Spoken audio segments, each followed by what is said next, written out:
when I was bringing my hand back, I brought the mic straight to my face. I thought I was going to die. I'm so happy I was here because he straight yelped. It was terrifying. It was It's so good. I'll get you. Oh man, that fucking mic's going to get you.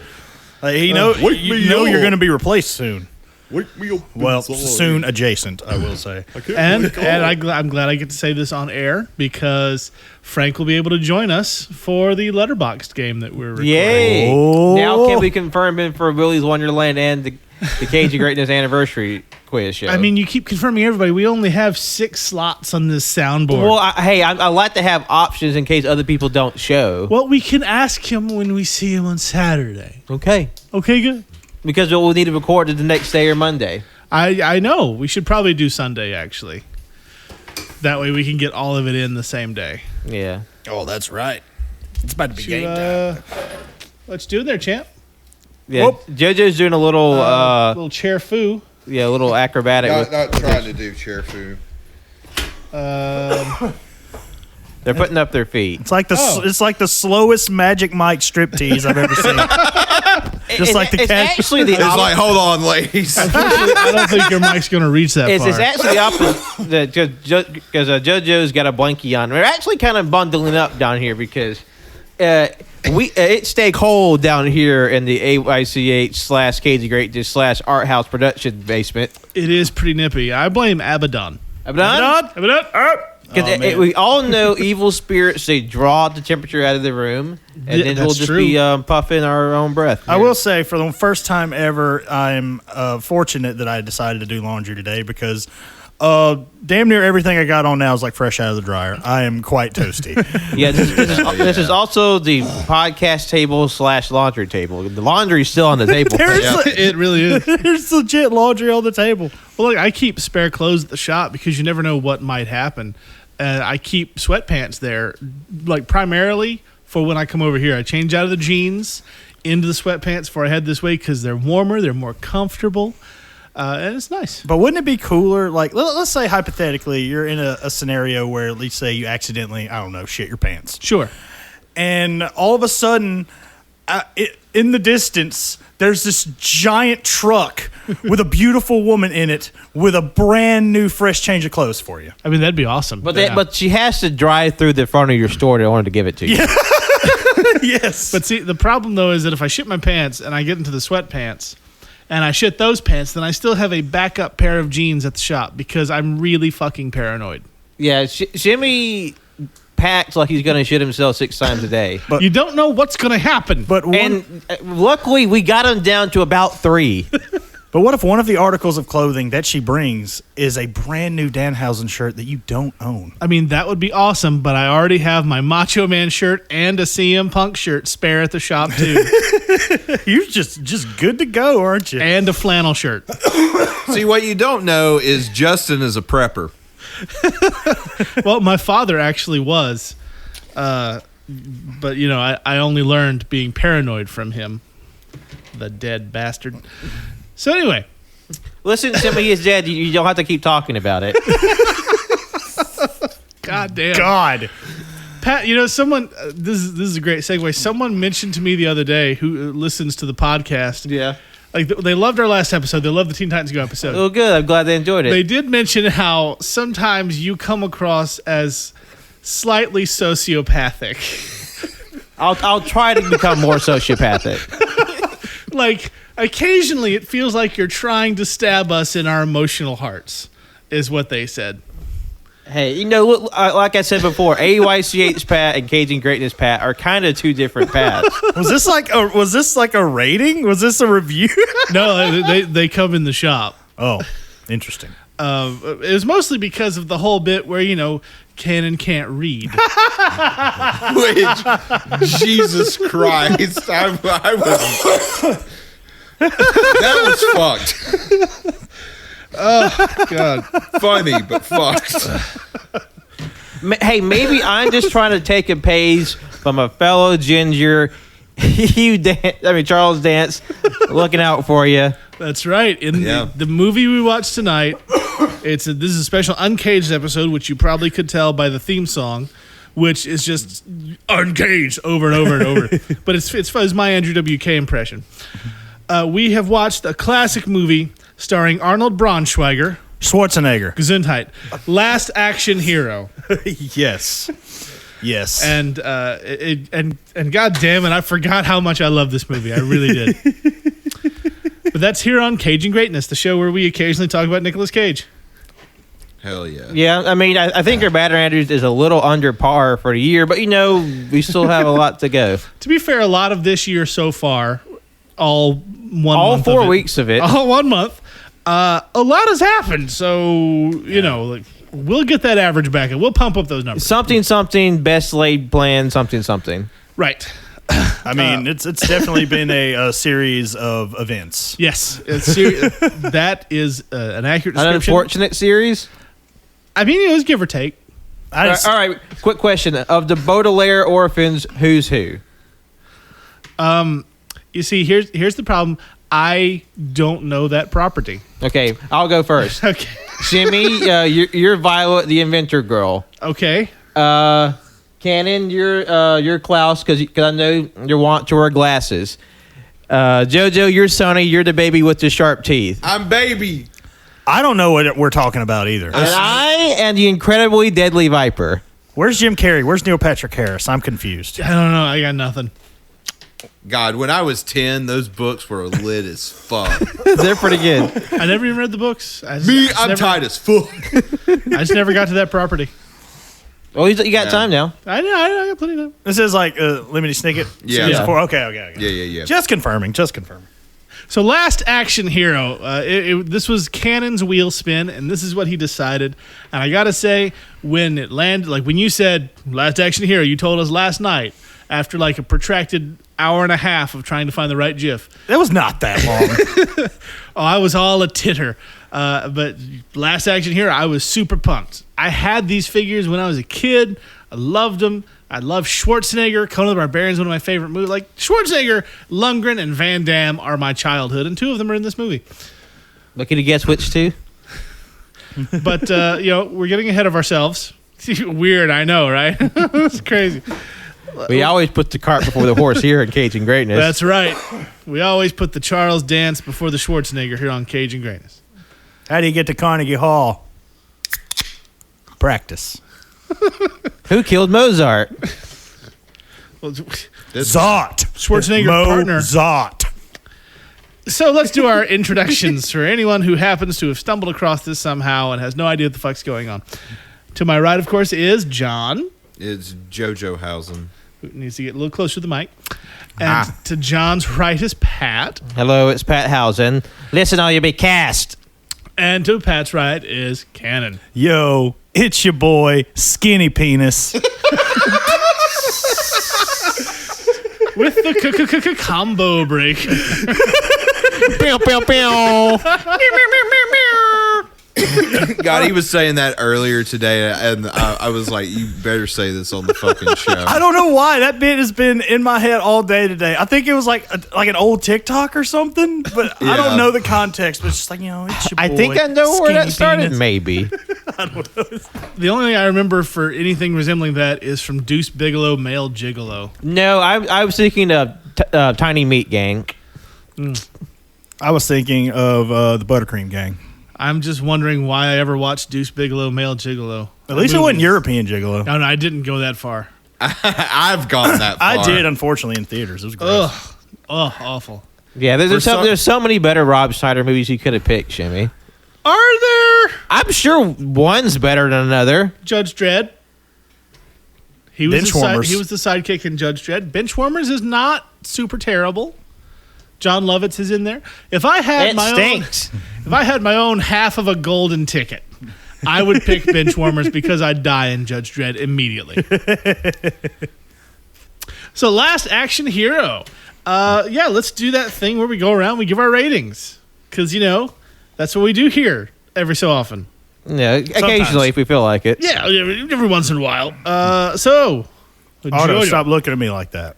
Hello. what did you think? So I'm only familiar with like Schwarzenegger, Stallone, mostly through just like cultural osmosis. Haven't really watched many of their movies, and I know this one. It has its fans, but not a lot of people really, hype on this one as much as like Conan or Commando, Predator, Total Recall, so on and so forth. Unfortunate. But those people are fucking pee-pee poo-poo heads because this fucking movie is fun as shit. And I don't know. I had a fucking good time. Especially just all like when everything's exploding for no fucking reason. Like the guy who just burst into flames. The air just caught him on fire. And just like I love how they acknowledge like how sociopathic like action heroes can be. And it's just really fucking good. I give it 4 literary figures with SMGs out of 5. Yeah, Nice. nice. Pat, how about you? This was my first time watching Last Action Hero, and it was a hoot and a holler, I have to say. A lot of fun. I love how it's poking fun of itself and the action genre, and it is completely bonkers. To me, there were some portions that kind of felt like when they're playing it straight, it starts to sag, but when it's just like Top Gun silly gags, that's when the movie really shines. But it's still a hell of a lot of fun. I give it a 3.5 out of 5. Nice. Cannon? Oh, another classic in the days of Cannon Jr. Like, just wearing this movie out on VHS. I'm pretty sure my mom, like, rented it for me, like... I remember watching it a stupid amount of times, so she had to have rented it for me a stupid amount of times.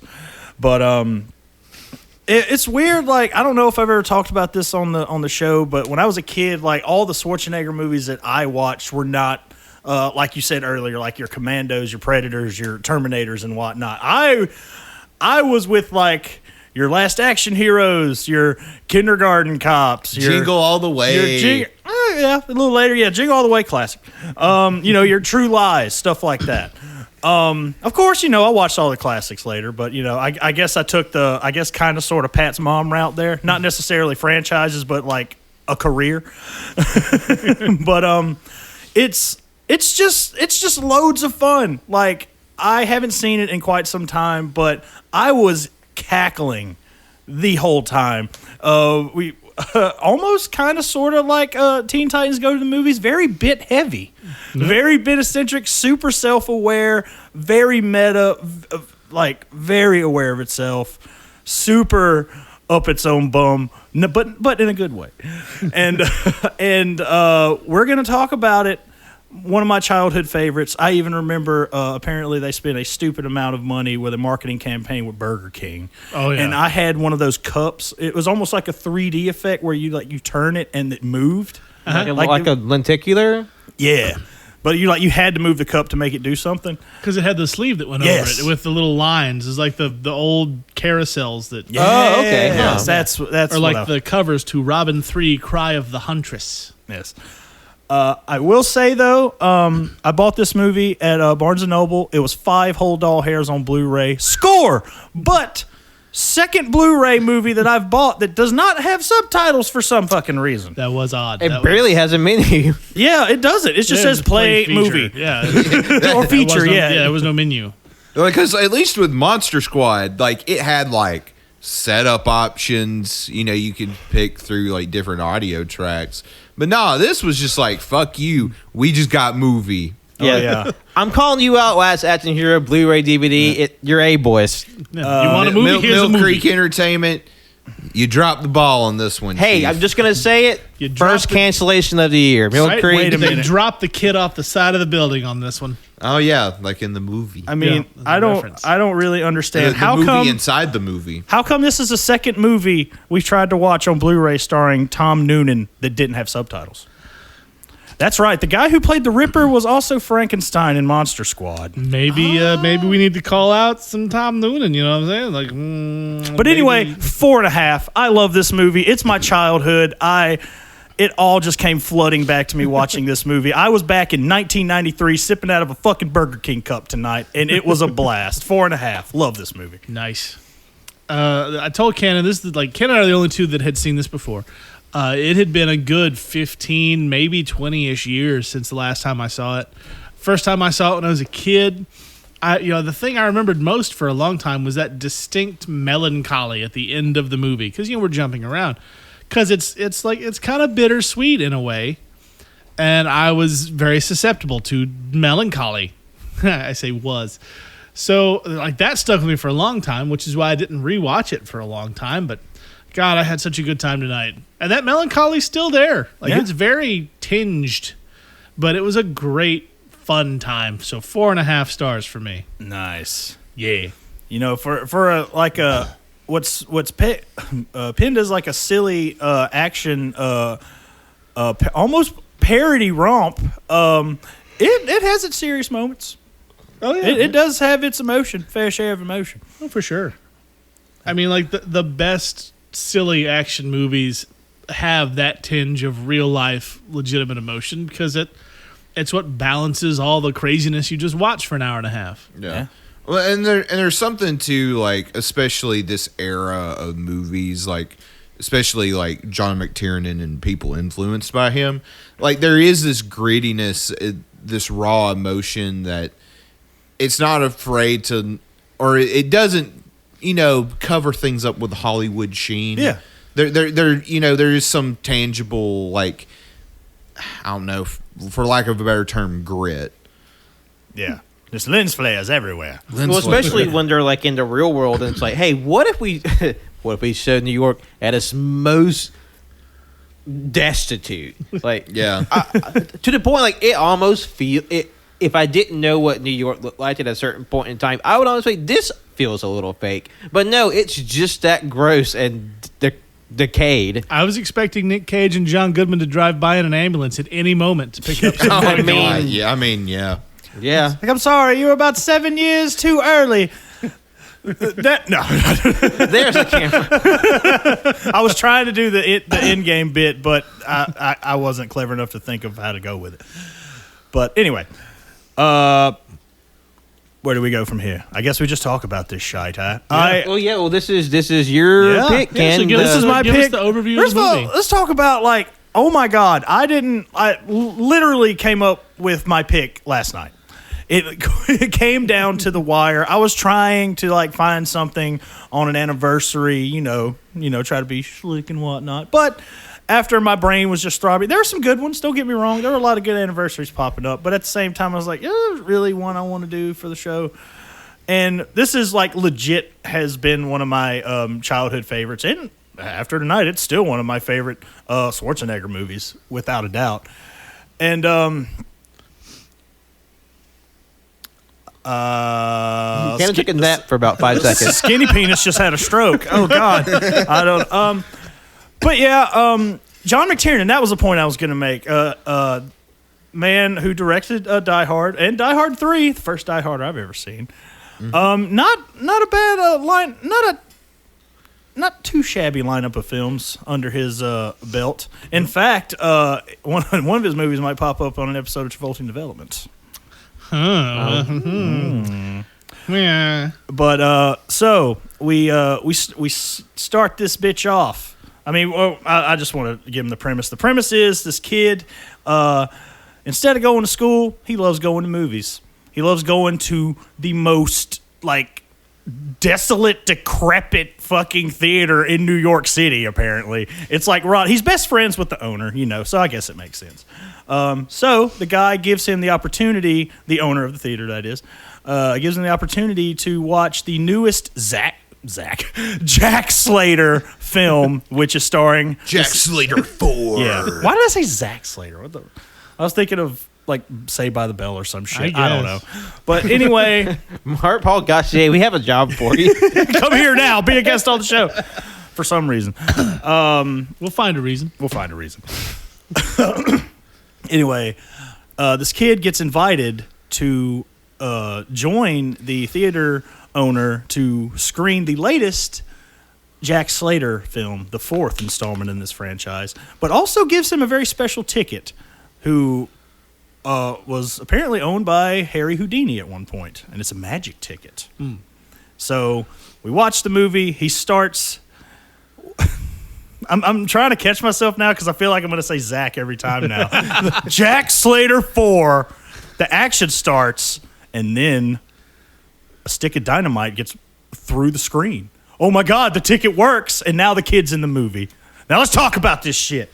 He got a golden ticket, but it wasn't to Willy Wonka's factory. It was to death. Yeah, only one, not 5 of them bitches. One.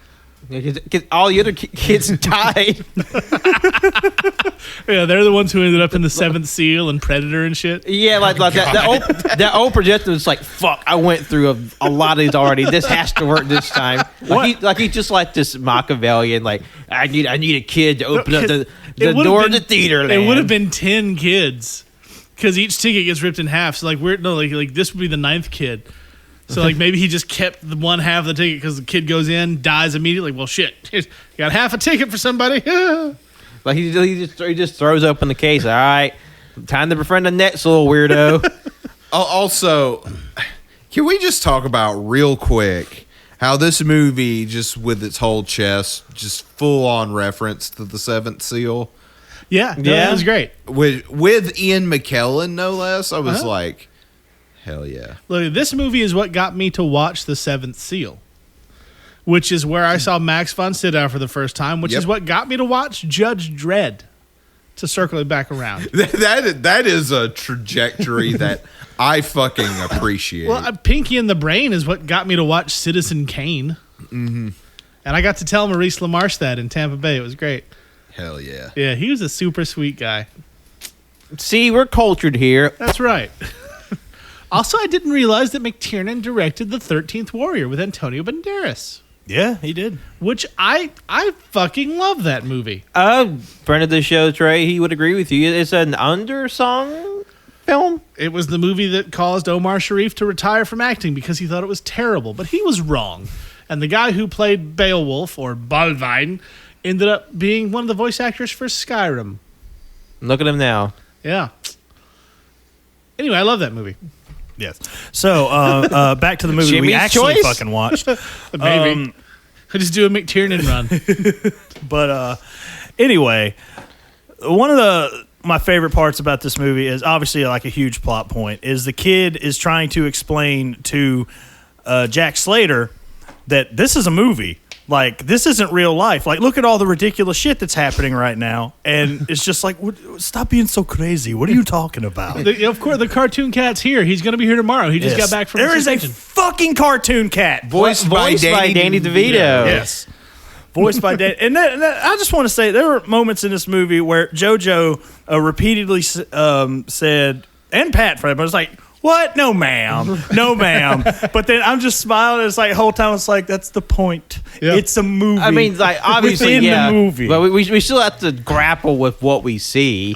And, like, I love it. It is just sheer lunacy. And how there's even just, like, so many bits happening in the background. Like when Jack Slater in Movie Land, he's just driving his car and you just see people, like, swerve off terrifiedly off the side of the road because he's just like all over the place. He has like, this man should not have a license. He is a menace to society.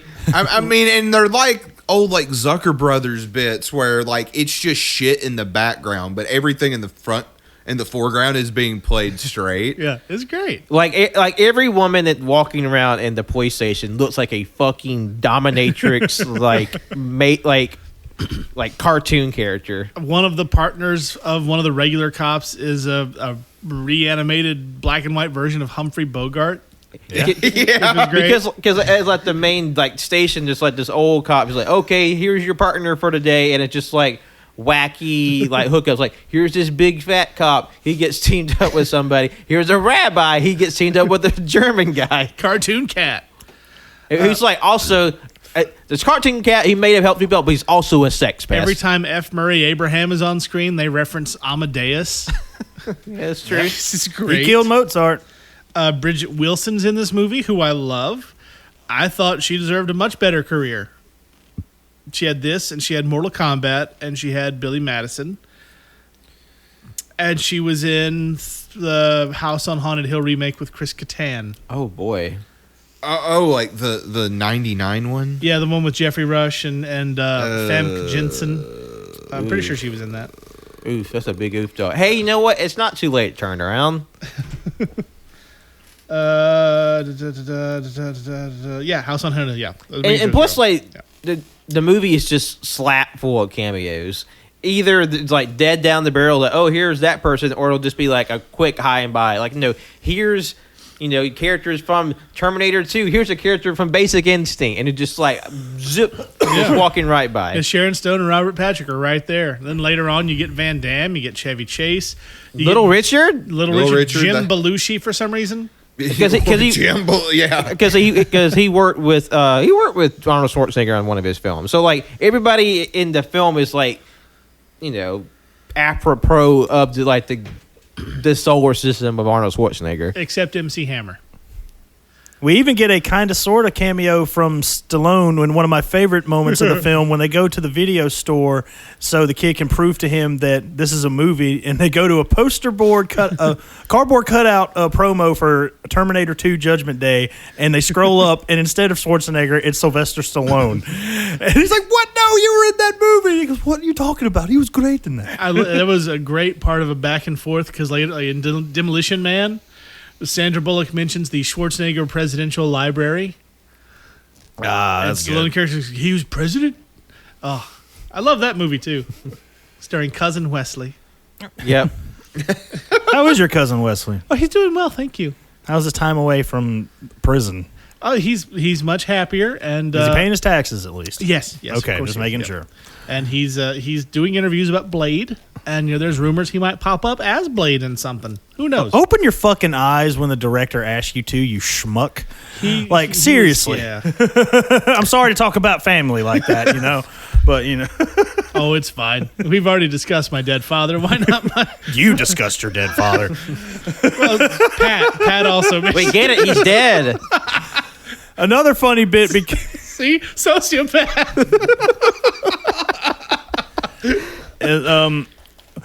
before the kid gets sucked into the movie land, there's the opening of Jack Slater 4. You get the bad guy's plan, and then it's his second favorite cousin, right? His favorite second cousin. His favorite second cousin. Because that's his second favorite cousin and his favorite second cousin are two different things. Yeah. Who was played by Art Carney? Yeah. That was an odd choice. And when he says, "I'm out of here," quite literally the last lines he said on film, because he did die shortly after that. Oh, that's depressing. Oh, that's sad. Did he at least have a better death scene than like what his movie was? They obviously played it for laughs because like his head rolled back. Yeah. Which was great because God, that face was hilarious. Schwarzenegger, Slater's character, he does the cliche, puts his hand down to close the eyes, but the mouth was still open. A part of me was just slap him on the chin. Just No, what I would love, he kept his hand going and the upper lip just stretched over the bottom part of his mouth. But there were some cops there previously because they got an anonymous tip that this was a drug house, but this was all set up. There was a bomb planted on the cousin, and then it blows up, kills the two cops. But the funny bit, right before one of the cops dies, he goes, 2 days to retirement, and then you hear a snippet from the Lethal Weapon soundtrack in the background, straight out of Lethal Weapon. Fucking great. The old cop is just mangled in a tree. Well, the countdown to the bomb was my favorite part of that because it's just little cue cards that Schwarzenegger's 5, 4, and 3. It's a bomb. How did they know he was exactly? So good. That's the thing. What? All right, you were at 2 when you ran away. Just put the cards down. By the logic of this bomb, if you don't get to card 1, it doesn't blow up.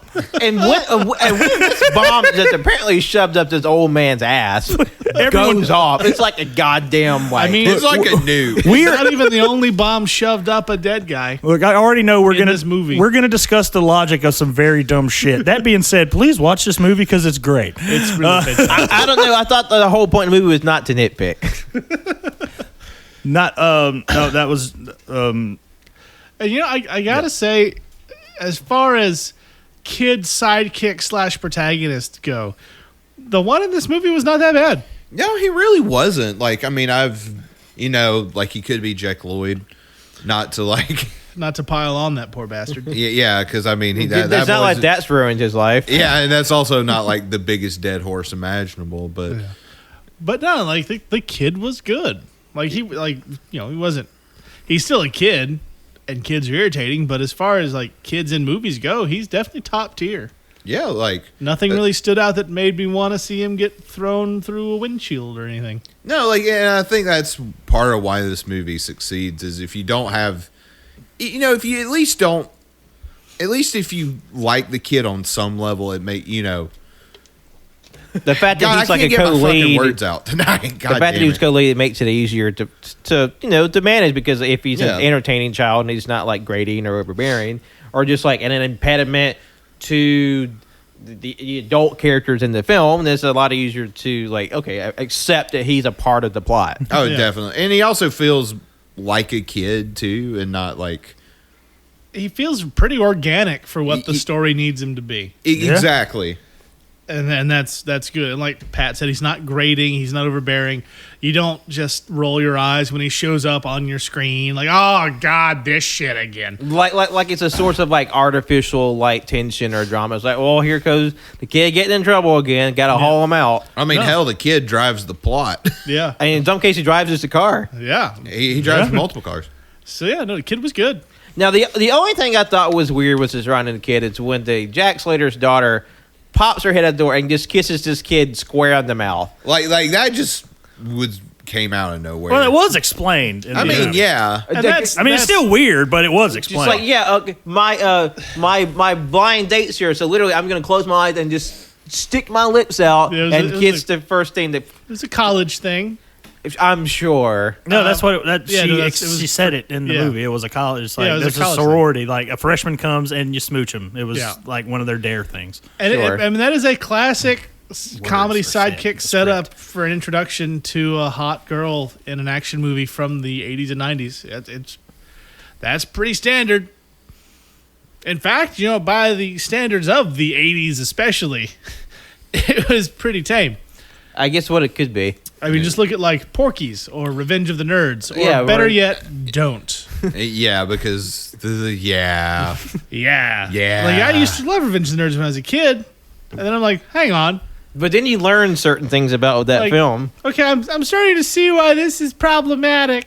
So, yeah. and not on the flip it said like this is this is kind of troubling. Yeah, there are several things that are straight up federal crimes in this film. But it's still like those wacky college kids. Yeah. But as a wacky college girl herself, she is well trained in her father's martial arts. Just doing like gymnastics and like stomping and killing and just whoop out, just pulls out a fucking Glock and starts blowing She is some bad guys. Sonya Blade, Pat. Sonya Blade. That's right. I wish she was a normal girl. Was this but legit she her instead first of film? cleaning- Because that would be funny. Was it what? Was this legit her first film? Because that would be hilarious. I think it might have been, but I will double check. Hilarious because the movie within the movie, it is an introducing so-and-so. I mean, which that would just add like to the levels of meta of this movie. Yes. It's great. and during the scene where they It was her first film. wow. She That's did cool. appear on Saved by the Bell, which is the not a connection that we film. need Yes. for the episode. But yeah, she was Miss Teen USA and then became an actress, appeared in Santa Barbara, and then Saved by the Bell, and then Last Action Hero was her first movie. That's awesome. That makes me appreciate that bit even more. Yeah, it's pretty great. we'll just have we'll just Photoshop the poster, but take off Arnold's head and just put Zach from Saved by the Bell on there. Zach Action Hero. This fact is interesting if it's true. I mean, again, this is IMDb, but according to this, filming continued until the week before this movie debuted in theaters. How is shit. that even possible? I mean, they were. I mean, what was it? Lord of the Rings. They were cutting it the day of the premiere. Yeah. Well, I mean, Jesus look Christ. at Kubrick. He fucked with The Shining after it already hit theaters. Yeah, I mean, you hear stories about that all the time. Look at Cats. Oh yeah, Come on, release the butthole cut, you fucking cowards. I want cat buttholes. Isolate that audio. Yeah. That's going in the new theme song. I want cat buttholes, and I said that to purposefully get clip chimped. Well, according to Nick Kroll, all you got to do is stare into a bag of pizza-flavored combos, and you got all the cat asses you want. I mean, that's not incorrect. So see, we make a shirt for Joe that's just like, I want cat buttholes, but it just has like the belly button cut out, so it looks like a butthole, and the cat's ass is kind of like put over it. Not sure I like where this has gone. Because that's based worry, off you're a not bit. the only one. That's based off a bit where that was someone's actual tattoo. They got a tattoo of the back end of a cat, where the butthole was a man's belly button. I thought TC Tuggers was a bad idea. But honestly, hearing that idea makes me realize how worse of an idea that is, because that's fucking genius, Pat. Yeah. So the AC/DC song Big Gun was written for this movie. Yeah. The one AC/DC song was actually written for this fucking movie. Apparently, there was also a Queensryche song that was made for this movie, too, which is like, of all the bands, why Queensryche? So apparently Sharon Stone didn't want to be in the movie because she and Arnold didn't get along. Yeah. And then he reminded her that Total Recall helped her career. And she's like, fine, I'll stand there for a second and a half. I mean, Yeah. that's pretty easy. I mean, there are a lot harder ways to get paid. That's very true. Yeah. I mean, there's also a Megadeth and a Def Leppard song that got big in the movie, too. While Def Leppard was still around in 93? There's on 2 steps behind. I'm pretty sure they were That making big new play. shit in like the 2000s. Yeah. I mean, probably. I mean, most of those bands didn't quit. But yeah, oh God, I remember that Megadeth song starting at the opening of Jack Slater 4. I'm literally hesitating before saying the name of this fake movie every time now. Like, he kind of has to actively think I do. every time they So say it. the scene where the teacher is showing I can barely Hamlet, read. How can I think? the Laurence Olivier Hamlet, that was Olivier's third wife. That was fun. That's fun. It's fun stuff. All right, Hey, so it's like Arnold just opened up his like address book. And Hollywood's like, who all can we get in this bitch? I think it was more like who owes me a favor. It's like everybody. Who do I have dirt on? Which apparently is every celebrity in Hollywood that endorses NFTs. Because that's the only reason why I can explain those fuckers keep talking about it. Yeah. God, that Paris Hilton Jimmy Fallon interview was something else. I didn't watch it because I don't hate myself. Yeah. It sounds Well, I like say I don't hate. it sounds like the most artificial conversation that two people could possibly have. Last Action Hero. I mean, yeah. What kind of car was he driving? Like, what kind of car was that? Was that like I what? saw the name in a did shot, but I too. forgot Was it. it a Chevy Fuck. Nova? No. It was a pretty one, whatever it was. Yeah. It was a lot. I think it started with a B. Did it start with a B? Buick. Like, it was like Because like JoJo and I watched, it was my first time seeing this, Vertigo, and we just like had a like mini discussion about how cars are not awesome anymore. Like cars just looked awesome back then. Was it a Pinto? it was a Maybe? Pontiac Bonneville. Bonneville. Okay. Fucking Arnold was rubbernecking in that goddamn movie. Chasing, but he was being chased by bad guys on like this almost like 1910s like fire truck kind of Yeah, thing. I was like, this truck feels like weirdly out of place. And Just like this anachronistic. weird anachronism. But I mean, still, like the Bonneville, that truck, like Cannon's right. There's not a lot of really cool cars in movies these days. And like you have Fast and the Furious, but that's all the same hyper neon bullshit. I mean, They I all don't look know. like I the can't same tell a goddamn- car apart. They all look like the same goddamn cars. It's like the best way to describe it is a line from Sin City. It was just like modern cars. They all look like electric shavers. No, yeah, I was actually thinking that myself. That's a good line. Though. That is a really good line. And then, but Too bad Frank Miller wrote it. Frank Miller wasn't always insane. He did gr- a lot of good work, and then he lost his fucking mind. yeah, 9/11 it hurt more people than he thought in much different ways. Apparently, he's renounced all that anti-Muslim rhetoric. Well, I would hope he would. because I saw Holy Terror. It was a fucking crime. It was supposed to be Batman. And DC said, the Clearly. fuck is wrong with you? Why? Jesus Christ. And what bums me out is I try to recommend a book called Batman Holy Terror that Norm Brayfogle did the art for. It was great. It's about what if the revolution had been lost by the Americans. Batman's a fucking English priest.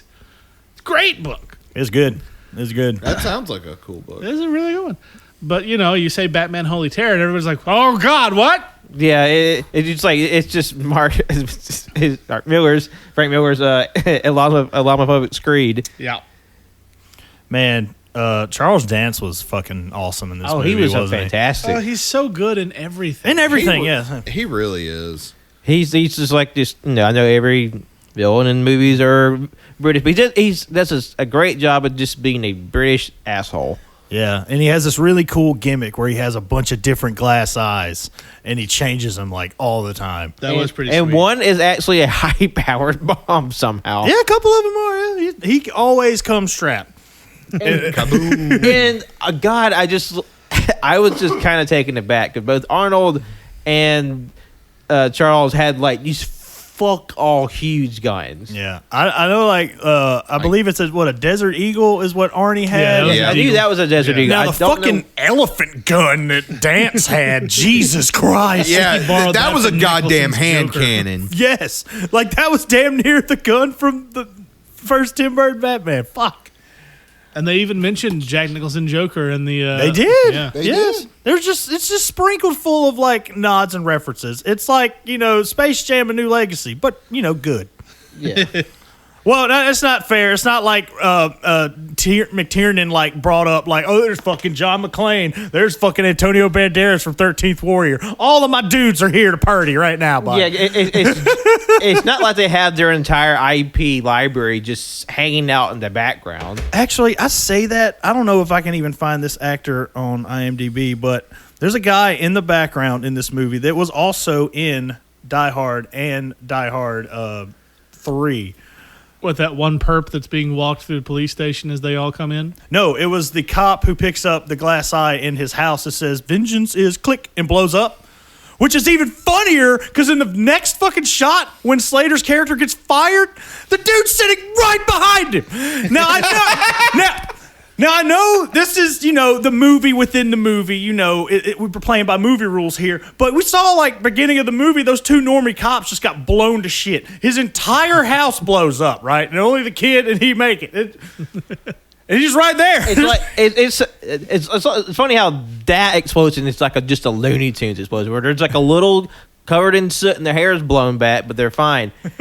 And a bit I thought was funny, like when the Charles Dance and his goons attack the daughter's house, I just loved how the one goon that's holding on to the kid by his neck has like a side pony, like a little side ponytail. Yeah, it was like, what the fuck? And also, two of these dudes legit look like former professional wrestlers. One of them looked like Dan Severn, and the other one looked like Scott Steiner before he cut his hair and bleached it blonde. Like, I mean, honestly, I kind of surprised they didn't just like cast like well-known stuntmen in these roles, like people you see as like goons and bad guys. And I'm pretty. I spotted a couple. There are some couple faces I recognize. It's like I think the guy with the stash, I recognize him, and a couple of other like goons. In fact, I've seen Side Pony in a few things. I mean, as your run-of-the-mill lackeys and whatnot, but He's like, I made a career beating out a henchman. Well, the Asian guy on the back of the truck with the like the truck that was chasing down once the kid showed up. He's been a henchman in like 100 things. Also, we didn't talk. How do we gloss over his demise? Okay, a fucking ice cream truck blows up in this movie, right? For one guy flies into it, the bitch just explodes. And then after the explosion, one of the henchmen in the back gets hit in the head with something, and then he falls down. He gets spiked in the back of the head with an ice cream cone. Mm-hmm. Why did I give this movie 5 stars? It's not too late, Ken. No, You can it's change it. And I just looked it up because I thought I saw a character, like an actor I know, is Melvin Van Peebles. He was one of the ambulance guys at the end. He was the black guy with the big handlebar mustache, and he was also in the miniseries of The Shining that Stephen King did. Oh, Yes. Yeah, he Holy didn't crap. have a speaking role, but I'm like, holy shit, is that Melvin Van Peebles? And it was. It was. It was definitely Melvin Van Peebles, So like he had as many lines as Chevy Chase did in this movie. which was done. 0. Yeah. I don't know if you count his hey when he got knocked. as he's like shoved to the side. Well, Van Peebles screamed when the kid pulled out the fucking hand cannon. That is Yeah. very true. And I love like that quick cut where the driver is like, oh shit, and then it's just like, and then the ambulance turns around. Oh, but there's a bit from the beginning that, because we're jumping on the place, so a linear timeline does not apply to this show. When he's in class and the teacher's like, Shakespeare's pretty cool too. He was the first action hero, and then she shows like the Laurence Stop. I'm sorry. Fuck, John. the Laurence Olivier film, and then the kid has like this like imagine dream of what if the Schwarzenegger version of Hamlet, and it's fucking balls to the wall. I'd watch it. It's one of the best bits and one of the coolest looking bits of the fucking movie. So Because good. it's lit so cool and like dark and shit. And I'm saying is I think more literary figures need SMGs. Like, if Mel Gibson can play Hamlet, so can Schwarzenegger. That's all. Wait, Mel Gibson played Hamlet? He did. Yeah. And you know what? He's really good. Because I also remember there was like a string of Shakespearean adaptations in the early to mid 90s. Yeah. Because I think there were. Because didn't Kenneth Branagh's Hamlet come out the same year or around the same time as the Mel Gibson one? Yeah, I think so. Yeah. But there's also Kenneth Branagh was in Othello with Lawrence Fishburne. Yeah. That's I'm Kenneth gonna look that Branagh, up. he loves that Shakespeare. He is a Dean big does. fan. If only he could have brought more of the quality to the first Thor movie. But these things happen. All right, let's talk about Captain Decker for a little bit. Okay. It's like your standard run of the mill, just pissed off at everybody, Captain, because like your main honcho cop in the precinct is getting shit done, but he's also blowing up the city while He's a doing it. loose cannon cop on the edge. Who doesn't play by the rules? Because like the opening bit of this movie always stood out to me. Like when it happened now, like again, it took me all the way back to '93. Like when it's basically playing Jack Slater 3, and when Slater's introduced, he's literally just walking on top of all those cop cars with all the lights flashing and shit. I thought that was pretty rad. It's just like mega fuck you action movie energy right there, just like just coming up. with his boots on. But darling, these are my snakeskin boots. It represents. Okay. Just as a quick aside, Mel Gibson's Hamlet was 1990. Branagh's was in 96. Okay, well, not as close as I thought. But Branagh did do that Henry V in 89, which had Christian Bale in it. Oh yeah, he did do Henry V. Yeah, I love that version. Oh Good well, stuff. God damn it! Who was in? There was an adaptation of the 12th Night from the 80s or 90s, right? Oh, you're talking about with Helen Bonham Carter? That's it. Yeah, I remember us watching that in class. Same. And you can imagine one scene in that movie that people just, really talked about. Yeah.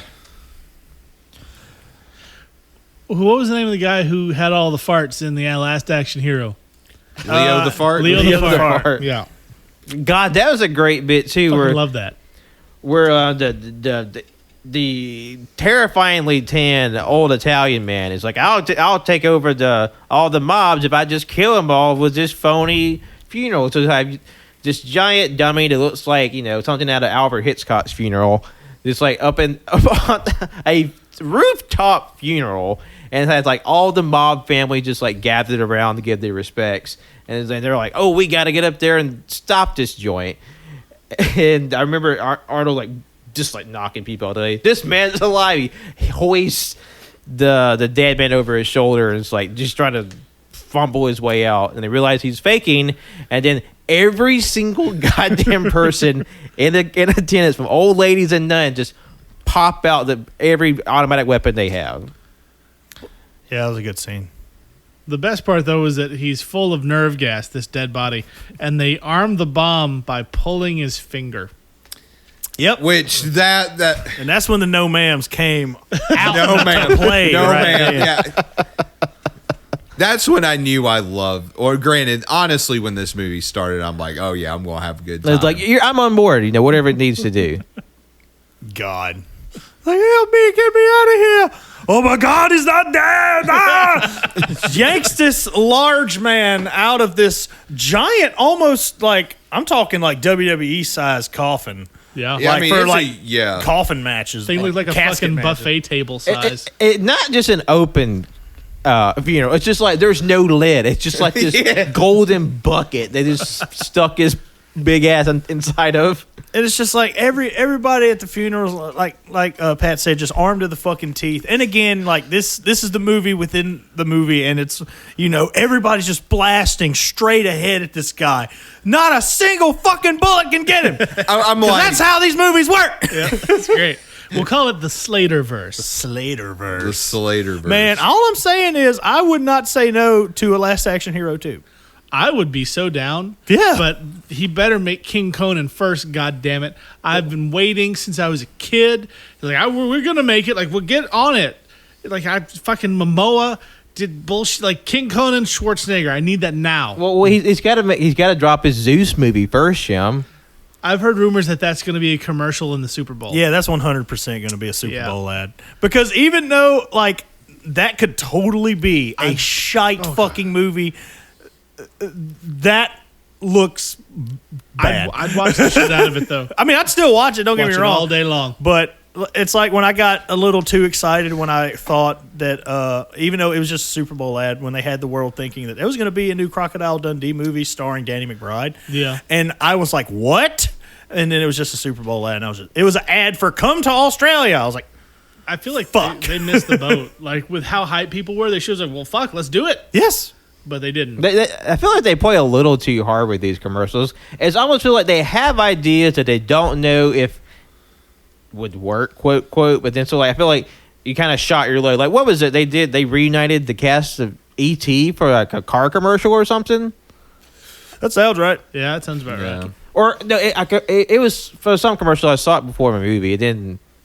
It was like, okay, I feel like you probably could have done something with that. yeah, and let's not talk about the baby nut disaster. I'm sorry, the what? Baby Nut. Baby nut, the planter's peanut. Oh, yeah. When Mr. Peanut Okay, died. yeah. When he died, Yeah. like that was a. And it had all that merchandise just like ready to go.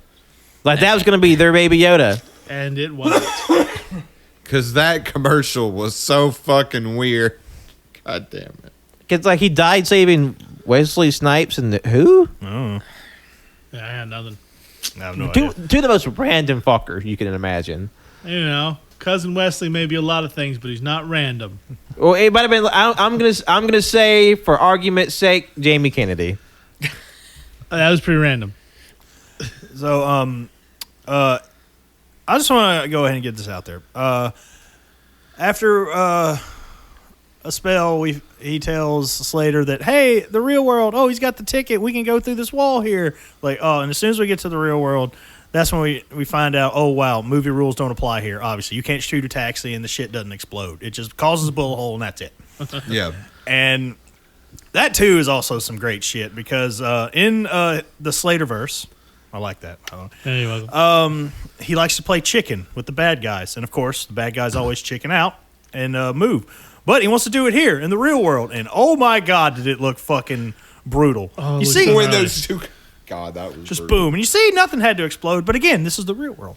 The cars just tip up and crash, and you see Professor Toru Tanaka just goosing blood out Yeah, the yeah, front that was window. pretty gruesome, running wasn't down. it? Like that was hardcore. Yeah, for a PG-13 movie, this is pushing it. Well, this is an 80s PG-13, so like It a was little the 90s. different too. It's 93. But, But since that's a good stopping point because we're at that commercial break, so we'll take a quick break and come back with Jack Slater in the real world, not the MTV version, like the movie Real World. But can you see him like interacting with all those dumbasses on the real world? Yeah, what way you interact with the Miz? He'll like shoot and be like, "Why didn't you explode?" Yeah, we'll be right back. Well, hey there, folks. Do you like mugs, t-shirts, phone cases, stickers, wall art, pillows, all sorts of fun things with fun logos? Well, if you do, head on down to tpublic.com/user/caging-greatness for all sorts of great merchandise and support your local creators. That's us. Hooray! And we are back to Caging Greatness, the Uncaged episode about Last Action Hero. Yeah. So what thing that isn't Last Action Hero were we talking about before we left off? No, we were. No, I actually- know, I'm kidding. I'm busting In balls. case you're just joining us. We're in the real world now. Yeah, Movie rules don't apply. they don't. And I just thought it was cool, but also kind of sad seeing him like realize it was just like, oh wow, my whole world is bullshit. Like it's yeah. not real. No, this is right after the car crash where he looks up and sees that poster of himself. Like, Schwarzenegger can act, okay? Yeah. He really can. And, like, he did a very underappreciated job, like, expressing the existential crisis that this man must be going through. Yeah, he had a real Buzz Lightyear moment here, folks. Yeah. Mm-hmm. Long before Buzz Lightyear was a thing.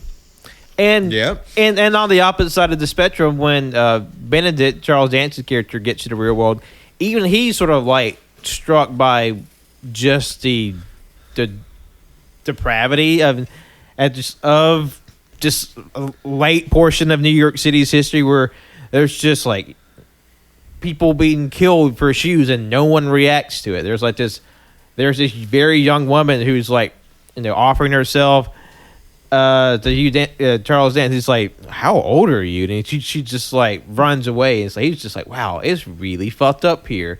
So like in a way, he's like, yeah, I can get away with whatever I want here, but also, wow, it's really fucked up.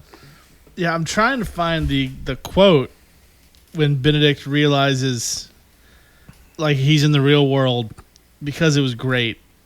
It's fantastic. Because there's a point when he goes to like, okay, let's see how far I can stretch with this. So he walks further down into the neighborhood and it calls over this guy working in the car and he shoots him. And then there's no sirens. It's like no one reacts to it. And he's literally saying that he killed somebody. And they're just like, hey, quiet down there. Because in the movie, like second, there's like cop cars like peeling over the horizon, jumping up the hill to go down the road. And it's like, I could really just do what I want. And then, not only do what he wants in the real world, but he can sort of hop back and forth between the fictional world and reality. Right. He walks up to the mechanic and says, I wonder if you'd help me test a theory. He's like, sure, what can I do for you? And then he shoots him. He listens, looks at his watch, and says, hello? I've just shot somebody. I did it on purpose. Nothing happens.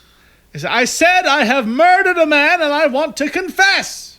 And someone shouts at him, hey, shut up down there. And he's like, yeah, cool. Yeah, I works. didn't know this until I was reading through some facts, but apparently in that same scene, you can see a couple of guys walking in the background, and one of them has a pair of shoes in their hand. Huh. The same people who killed that person earlier. Yeah. Huh. I never That's a noticed neat- that. No, that's a neat little thing. Oh, It turns out that was a real fucking crime. They The shot NYPD on location. The NYPD need your help to find the shoe thieves. Yeah, because they're sure as fuck not stopping crimes. and you got to admit, Benedict's plan was pretty solid after he got that ticket. He was like, man, I could take every villain. I could get fucking King Kong if I wanted to. Mm-hmm. Like, damn. It's like, it's a pretty solid plan there. Could you imagine? Like, it would have ended up being fucking Space Jam: A New Legacy if they could have done some shit like that. Oh, yeah. I imagine that, like, if they were to do an Last Action Hero 2, it would probably be in the same vein as that. Well, hopefully not as... Hopefully not bad. Yeah, Yeah. hopefully good. Yeah, hopefully good. Hopefully, I've this- still not seen that movie, but I've heard. I don't want to. I can't do it. I can't do it. I know it's bad. I know it's just going to upset me. Yeah, I'm honestly getting more in your camp. It's just like the further it gets away from me, I'm just like, you know what? I can live without seeing Space Jam. Maybe it's 2. better off in my rear view. It's like a road trip. Like, oh, the world's largest ball of yarn. I don't want to see that. But it might be, no, don't want to see that. It's just going to be a big ball of yarn. And the farther away you get, like, okay, I'm away from that ball of yarn. I mean, you already saw it going down the road. I mean, Yeah. Well, It's like, wow, that's a big ball of yarn. but to Cannon's point, he does take advantage of, traveling the movieverse. So he brings back the villain from the previous Jack Slater. The one who killed Jack's child. yeah. Yep. Oh, no. In some ways, they killed him together. Yeah. Because he shot guilt to this day. he shot the crazy Axeman in the chest, and as he falls over the balcony of the building, he pulls the young son with him. They both tumble to the ground. Meanwhile, the whole time, there's this little dickhead kid behind him like, dude, it's just words on a paper, bitch. No, he doesn't say that. He's just, You're not real. Your pain means nothing. Which I like how the movie acknowledges that, but I kind of wish it would kind of lingered on that fact a little longer, where like Schwarzenegger is just like, you are commodifying my pain. I mean, he does have a few light moments. Like he has a moment with Danny's mom, and they just stayed up all night talking. He literally says, "Oh, I've never just sat and talked to a woman. It's neat." and the look on his face when he hears classical music for the first time, that was genuinely sweet. Yeah. And it was Mo Zart. Sart. Zart. You can Mozart. Oh my God! And man, Danny's mom was wanting some Braunschweiger. Danny's mom, Oh, she was wanting to slide down the pole. If you know Danny's what I mean. mom has got it going on. She was pretty thirsty there. I'm not gonna lie. There was a part of me that was thinking that the movie was gonna go to where like he would be his like real dad. Oh, he like stay in the real world. and Yeah. shit? I mean, I thought that was an angle too. Yeah, but I guess I'll just go ahead and bring it home, at least for the movie's sake. The bad guy Benedict, he brings the Ripper, but the Ripper gets killed by Jack, of course. And then While they're at the premiere of the actual oh yeah, God, we got to talk about that. That was a Jack good part. Slater movie. Yeah, at the world premiere of Jack Slater 4, and all the stars are there, including Arnold Schwarzenegger himself. Like the real world Schwarzenegger. I don't know how they got Schwarzenegger to cameo in this movie. I don't know, man. I mean, God, he was too busy plugging all of his fucking Planet Hollywood restaurants. And I love how it's like then wife Maria Shriver just like, okay, we got to do the press junket. I get it, but I swear to God, you do not mention the restaurant or the gym. That's tacky as fuck. What the fuck does this fucker do? He mentions the restaurant, And she's just like, Immediately. son of a bitch. And I've been to a Planet Hollywood. The food was ass. Don't get me wrong, but that place is genuinely cool because there is like movie memorabilia everywhere. I was sitting directly under a Rocketeer suit from the movie. It was right above me. That's sick as fuck. I was like, everybody, Cannon, what's wrong? I'm like, just staring up into the sky. I love the Rocketeer, y'all. Oh, I'm just saying. 2 points. you when you're doing this movie, doing this episode, you're going to be said to be something from your childhood. I thought it was going to be the Rocketeer. Yeah, I was close. I feel like it was that was the next one. The second thing, that wasn't a dummy. That was an actual man they had suspended over your table. Well, I almost took that man home. We probably should watch The Rocketeer sometime this year because it's the 40th anniversary. Yeah, that would be a good plan, and I'm always down to clown for the Rocketeer. But Benedict shoots Slater in the chest. Like, he is really hurt now. He is, like, pretty much, like, mortally wounded for the first time ever. Oh, yeah. Yeah. No, he gonna die. Yeah. And it's all fucking bad at this point. But, of course, with the help of Danny. Who does a flying crossbody on Charles Dance. Yeah, he does a couple of wrestling moves on Drop there. kicks. Several drop kicks. He a fan? Okay, I dig it. I think he's down. Yeah. But and then Slater gets Benedict's gun, shoots him in the head, and of course he has one of those bomb eyes in his head, and then boom, ticket falls all the way down strangely enough, into the front of one of the thousands of theaters in New York. And they're playing The what? Seventh I get- Seal. The Seventh Seal. Is this a real film? Yeah. Yeah. Is it really It's starring Ingmar Ian Bergman. McKellen?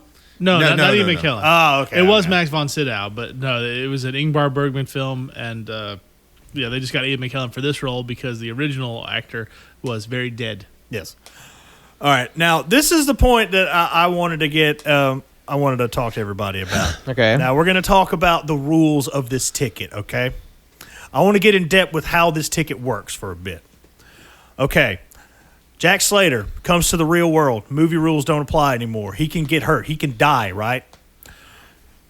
Now we got death coming through the screen, but it's not Sir Ian McKellen as death. It's not an actor as death.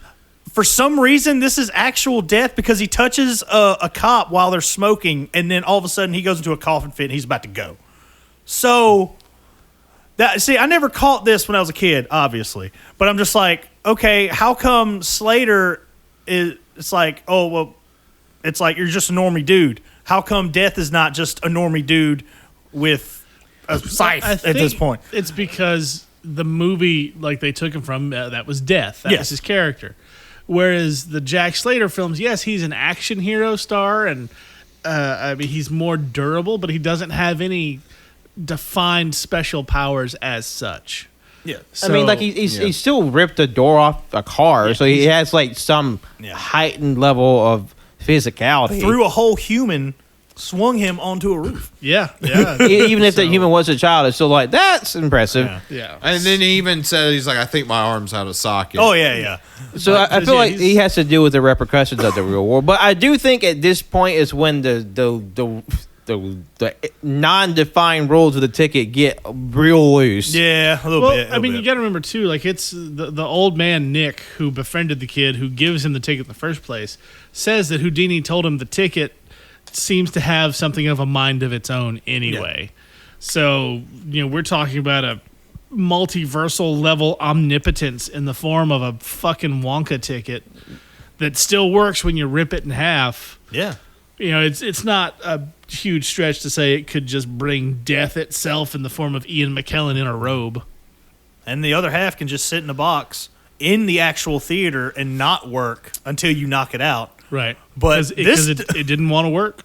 Yeah. But the other half of the ticket can literally be on the sidewalk of the theater, and Death's like, bitch, what? And it's Because still there. Sentient being. Oh, wow. That's right. 'cause It just lands in front of the theater, and Yeah.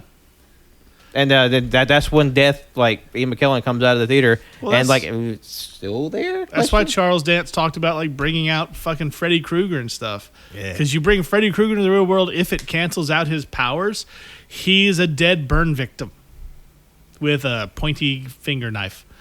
Yeah. So He's horribly scarred. I think that's basically it. Like if the cartoon cat had come through, that would have answered some more questions. But that's probably why it didn't. Because if it just turned into a real cat in a trench coat, then yeah, the death thing doesn't work. But as it is, Jack Slater's like a peak level human with Schwarzenegger muscles, but it's just the real world rules apply to physics and explosions and shit. Something, don't nitpick something. They say it in the movie, don't nitpick. But yeah, we get the other half of the ticket. We get him back to the movie, the Slaterverse, and everything's hunky dory. Yeah. And he's like, you know what? I don't want to be a fucking cop anymore. I don't want to hear you yelling at me anymore. I don't want to deal with explosions no more. I want to go listen to fucking Mozart and just hang out. Yeah. That'd be a boring fucking movie, wouldn't it? No more crazy adventures. Just 3 hours of Schwarzenegger listening to fucking Mozart. He Never just saw like them reading the book. Oh, this is lovely. Yes. Reading the book in his bare ass apartment. And again, I guess this goes back to, the ticket has a mind of its own. It does what it wants to. But, Danny still has possession of the ticket. He's all like sad. What if I never see you again? I was just like, I mean, you have the power. Oh yeah. At this point. I think those were clear setups for a sequel that just didn't materialize Man, because the movie did not do well. That's unfortunate. It wasn't reviewed well. I think didn't it release the same weekend as fucking Jurassic Park? Probably. Yeah, he did. Oh, if that was the case, Yeah. then Because I know Did. Schwarzenegger tried to get it delayed by a month or so. They was like, no, we can't do that. He's like, we really ought to do that. And like, no, we can't do that. And then Jurassic Park is like the next big thing. Yeah, because they didn't do It that. changed like movies forever. Yeah, and they should have done that. It's like, damn, we should have had more dinosaurs. And I think the intervening 20, 30 years or so have softened opinions on it. Because Yeah. Ebert gave it 2.5, but there are a lot of reviews for Ebert that make me go, "What the fuck is your problem, old man?" And then I remember he's dead. So I just look up and go, "What the fuck was your problem, old man?" Old man. Because he had some takes. It's like, where did you get off? What makes you so special, old man? To be fair, even he, like some of his, like one of my favorite movies, Joe versus the Volcano, he gave it like I think 3.5 out of 4 stars. Yeah. Then later on, he played at one of his film festivals. He's quoted as saying like, "I don't know why I didn't give this full 4 stars. I don't know what was wrong with me that day." So he had a little extra to stick up his ass that day. Yeah, Jurassic Park second weekend. So Jurassic Park opened the week before this movie. Yeah, so I can't imagine anything else mattering in that whole month. Yeah. Or hell, even the 6 months after that movie came out. Like Schwarzenegger thought this movie killed his career. That's what I read, at least. Yeah. And then the next year, he gave us yet another one of my favorite films of his, True Lies. That's a James Cameron movie, isn't it? I think so. Yeah, it was Cameron. Oh man, have y'all seen True Lies? I have. It's been Solid years. movie. God, it's funny because the bit in Last Action Hero, where he plays an audio recording of himself to which we found out it's not even his wife. It's somebody who he pays to like act like his wife's. It's a very elaborate bit. It's like, I want my coworkers to feel like I have a normal life, but I don't. But It was like, that was really fucking sad. I feel. Yeah. and he even says, he goes, do you think that I would want to talk to somebody who can't tell the difference between a real voice and a taped one? There's a bit in True Lies where he uses a tape recorder with a fake voice on it to talk to somebody. Well, this is a good segue into something I just saw from an interview in October 2019. Now, it's nothing official, obviously, but Schwarzenegger has said he is more than happy to star in both True Lies 2 and Last Action Hero 2. Boo! Man, Last Action Hero 2, man, I could write it right now. We pretty much wrote it already. The other half of the ticket's still out there, right? Danny still has his half. What if a fucking shithead got, I don't know, like, the fucking, like, I don't know, son of Benedict somehow got this shit. And fucking, which makes no sense because he has no way to get out of the movie, but still, Or like, you get Charles Dance back, but he plays like Benedict's brother or something. Yeah. I mean, there's a lot of fun options. Or like some movie about you make a fake serial killer like the Ripper or something. Like some shithead kid gets the second half of the ticket, brings the bad guy out. So a grown-up Danny's like, I gotta get Slater. And it's the Legacy sequel, like Jack Slater Returns, like Rocky Balboa or some shit. So you've got Old Man Slater. Man, you know what? Sign me up. It's something I realized a little bit ago. Even though you're calling it the Slaterverse to keep yourself from making a Saved by the Bell mistake, Slater was a character from Saved by the Bell. I can't coin that. That was Justin's bit. So- Slaterverse. Yeah. So I'm just saying you can't escape Saved by the Bell. I mean, not in this episode. No. I'm just saying we wrote the sequel. Somebody get Schwarzenegger on the phone. Hey, I'm saying we got to direct tweet him when this episode drops. Well, we have a better chance on Reddit. He responds there all the time. I thought he was pretty good on Twitter as well. Well, I don't know. I think he's decent on Twitter, but like he frequents his own subreddit. Man, let's give it to him there. Yeah, we should. Ooh. Yeah. Hey, guess what, Arnie? We have a pitch for Last Action Hero 2. I know you've never heard this one before. Yep. And the 25 years this movie's come out, I swear this one is the hot ticket. Call it the next to last. The hot action hero. golden magic ticket. Yeah. Yeah, this one's got ass crystals in it. Hang on. We didn't agree to ass crystals. Nope. Why are ass crystals in the equation? Ass crystals. Ass crystals. It's about the butt crystals. It's a old AYCH bit. You know that show we're not on. We're on sometimes. Yeah, no. And it was on. I was on last episode. We're official lads. Yes, Y'all we are can't lads. take that away from us. Yep. And we'll be on the episode we're recording Saturday. Yep. Oh yeah, we are recording Saturday. Yeah, Letterboxd. I didn't know that until today. Aren't you glad you showed up today, Shim? Yes. Fucking Nobody ooh. tells me nothing, which is a line from Hot Fuzz, a very similar premise to Last Action Hero's sort of meta commentary on action movies. Have you seen that yet? No. God damn it. But I've seen Shaun of the Dead. We're going to watch all 3 of them soon. Good. We're started down the path of the Cornetto trilogy. We're getting there. Okay.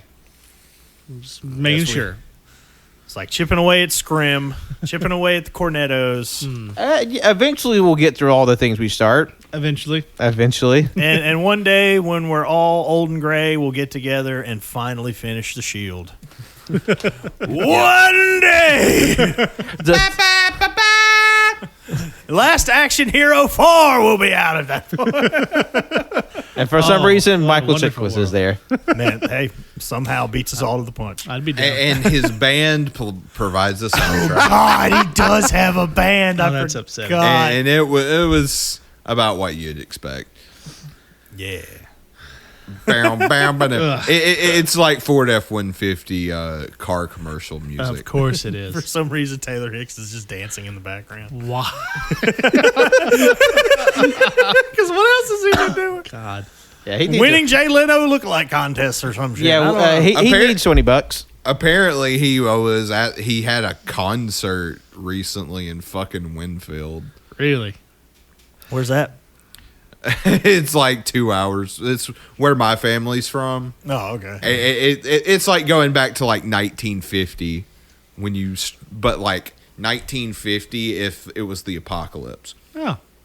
Well, fair. They thought the world would end there. Well, speaking of weird musician mashups that you wouldn't expect, I learned something new today, just What's that? randomly. Okay. Did you know that the lead singer from Yellow Card actually toured with New Found Glory for a couple years, filling in for that one member they kicked out for being awful?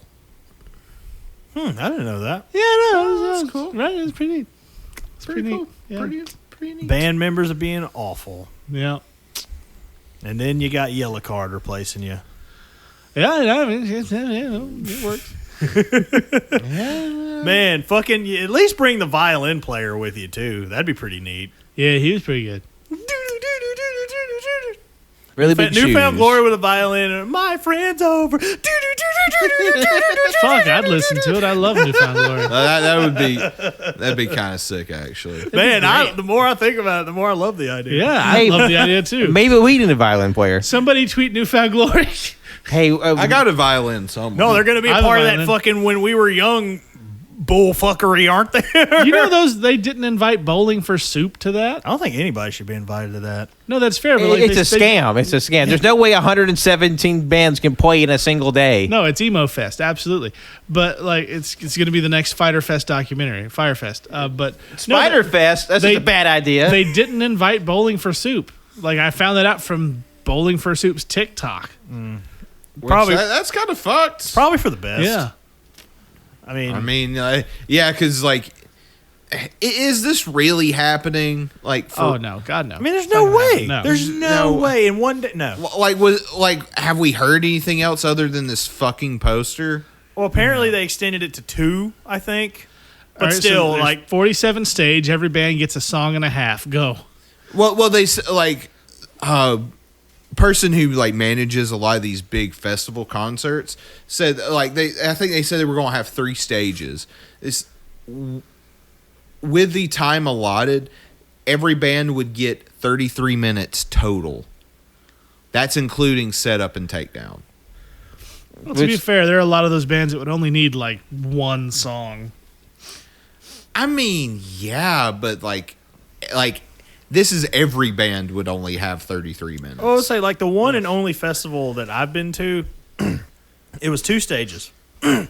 Like, one band would be playing over here, but the other band's shit would already be set up over here. And then while that band's playing, the other stage is getting set up for the next show. So it was pretty seamless. That's not a bad plan. So they would be alternating, but like also that would imply that this fucking thing's going to happen. But it also wasn't like 67 fucking bands either. It was they like 15. Maybe they invited 60-something bands because they knew like 30-something would cancel. It sounds like if there's like a money mark big enough to just hire every band that played from like 2003 to 2012, and just like, hey, you all just go at the same fucking time. It like- just sounds like a cacophony. It was all a setup to turn that stupid poster into an NFT. You know, that wouldn't fucking surprise me. Also, I heard some of the bands that poster getting released was them just now finding out. I was like, wait, what? It's like, wait, hold on. We got hitched up to this pony. Oh yeah, that wouldn't surprise me if they just threw names up there and hoped for the best. Now, see, Because that's what the whole thing feels like. I would love it if it's literally just somebody's like fantasy posters, like, haha, wouldn't it be funny if all these bands got to play, and it just went around so hard, it's just like, oh fuck, oh fuck, oh fuck. I was like, I gotta set up a stage, I gotta get a venue. Like he freaks out so hard he ends up making the festival real just by complete accident. This motherfucker's Dear Evan Hansening this Hey shit. Bailey, the agent for My Chemical Romance is on the phone, but I told him you have school in the morning. Mama!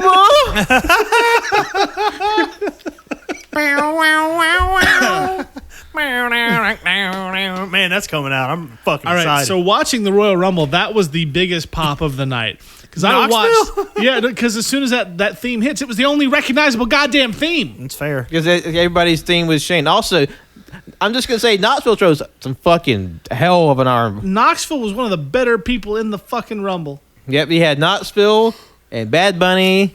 You know, it seems like honestly the celebrities were doing better than the wrestlers. Oh god, that was such. God, don't 2 make me years. watch the Rumble. Don't watch it. Just I don't watch the want Knoxville to. clip. Just from what I've heard, it sounds like it was miserable. It was awful. Like it was the first WWE I've watched since 2019, and it's the last I'm gonna watch for at least that many more years. 2019 years. Yes, it was. Vince McMahon will still be alive. Do you know his fucking mom didn't die until a couple of days ago? She's 101 years old. Yeah.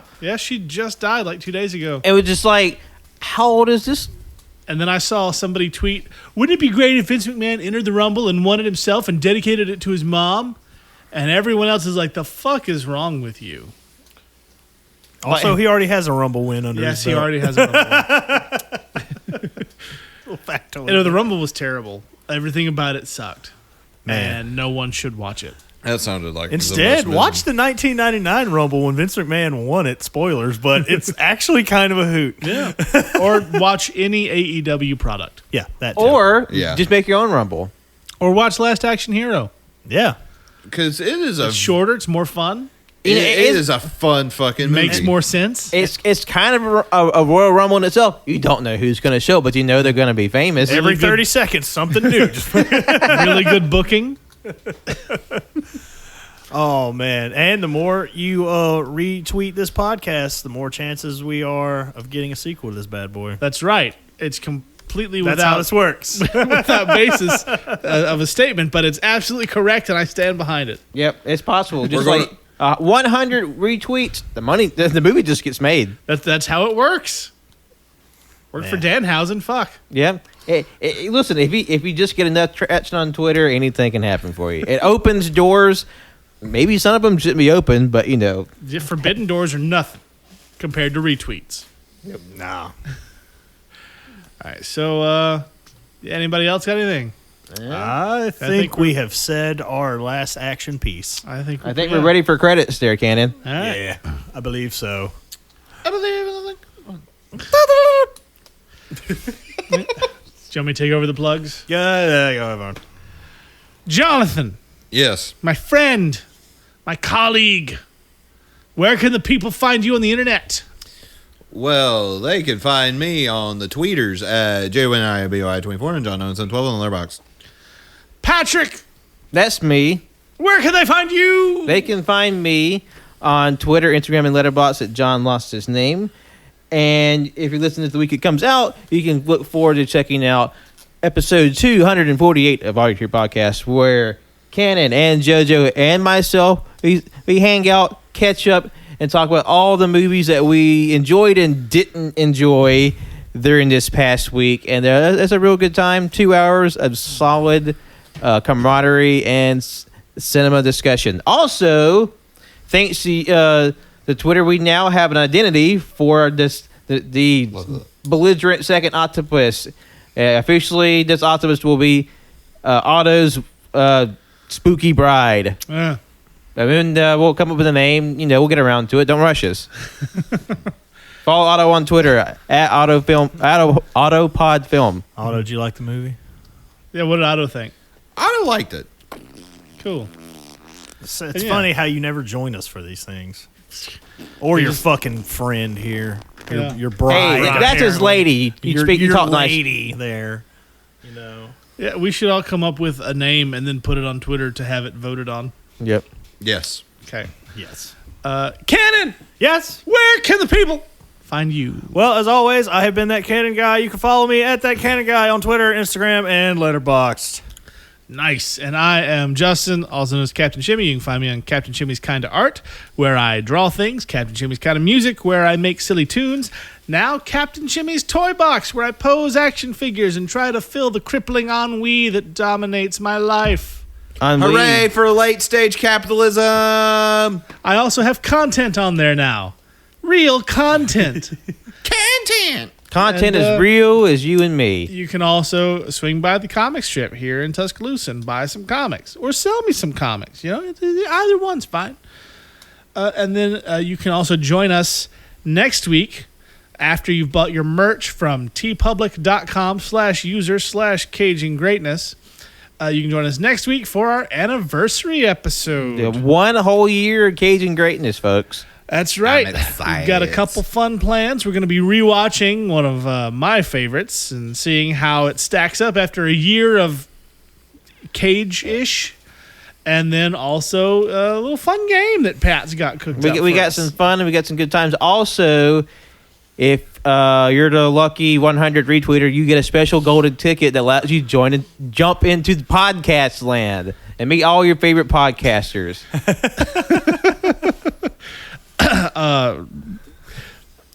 There are some addendums to that. There's some rules. Results may vary. But yeah, sure, why not? Magic Yeah, there's a lot of legal hoo-ha, but If Joe Rogan shows up with a glass eye, I'm going to scream. oh, fuck. God. With an elephant gun. No! Get that horse tranquilizer away from me! Or whatever the fuck. Deworm or fuck. Yeah, be careful. If Joe Rogan gets a gun, he can shoot you right in the shin. So yeah, that'll be next week. And thank you for listening. And go watch Last Action Hero. Yes. And we will see you next time. Say goodnight, skinny penis. He-Man. Good night, skinny penis. Good night, Babs.